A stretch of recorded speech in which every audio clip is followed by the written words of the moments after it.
One of my all-time favorite hors d'oeuvres for any time of the year are mini bite-sized crab cakes. Now, who doesn't like a crab cake? Today I'm going to share my easy favorite recipe. Foolproof, perfect every time. The first thing you want to do is take an onion. I'm using a sweet Vidalia onion. Cut it in half, skin it, dice it, and saute it in a little butter and olive oil. Just about a tablespoon of each, and for about 3 or 4 minutes, just until the onion gets translucent. Then take it off of the flame, set it aside, let it cool. We're going to start with 1 pound of really good quality lump crab meat. Most important thing is you want to squeeze out all of the water and get it as dry as you can. You're going to start with a small handful at a time. On the top, it's usually pretty dry. Hardly any water comes out of the top. Don't take more than you can handle in your hand. You can see when we get to the bottom, a lot more moisture is going to come out of those handfuls.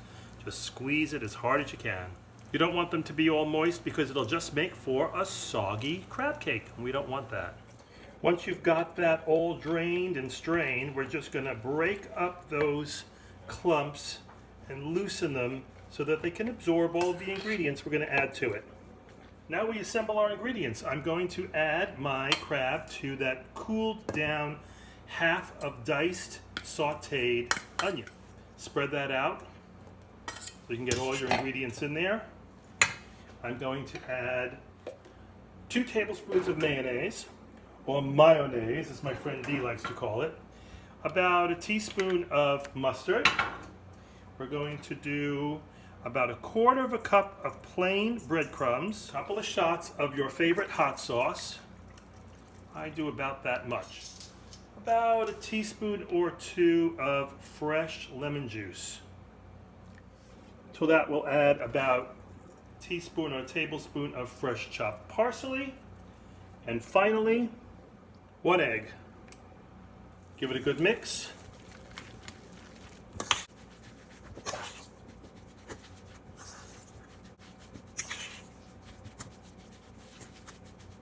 We're going to add about a teaspoon of salt and about a teaspoon of fresh ground pepper. Give it its final mix. And now comes the fun part. We get to form our little bite-sized delicious crab cakes. I like to use a little baller. See that? Probably about the size of a tablespoon measuring cup, but it'll guarantee that every single crab cake will be exactly the same size.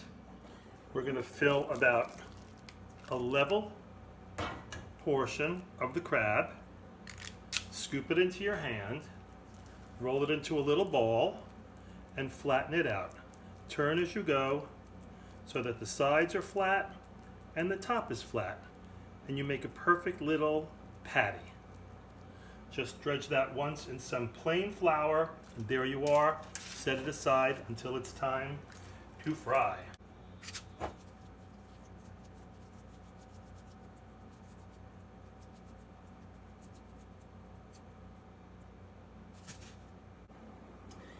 If you use this method of measuring, you should be able to get at least 25, if not 30, little crab cakes out of this. Remember, you want them to be bite-sized. That's what you really want for a cocktail party.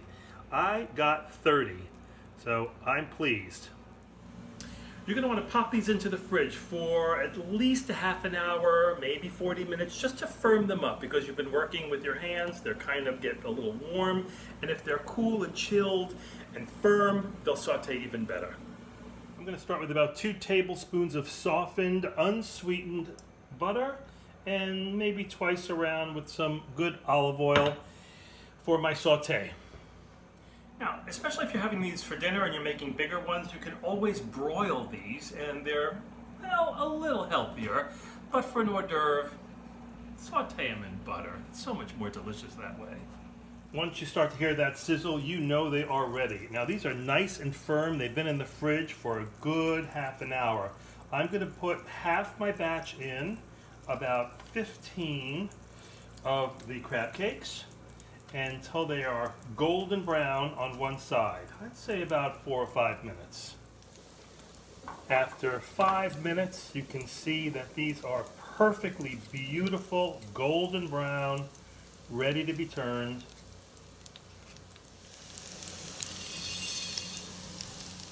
4 minutes on each side, and these are perfect, golden brown. You're going to lay them right on top of the first batch just to absorb some of that excess oil.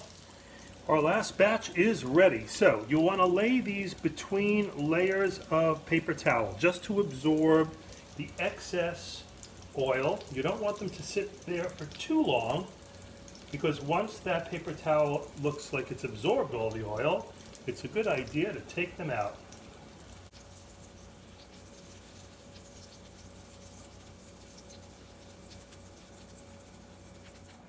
Let these guys cool for a little while before you do anything with them. Then take away all of those oily paper towels and store them.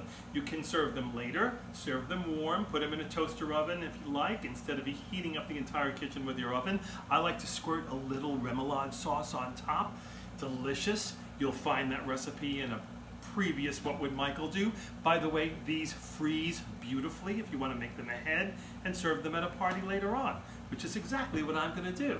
I'll show you the finished product when we're at the party. Thanks for watching.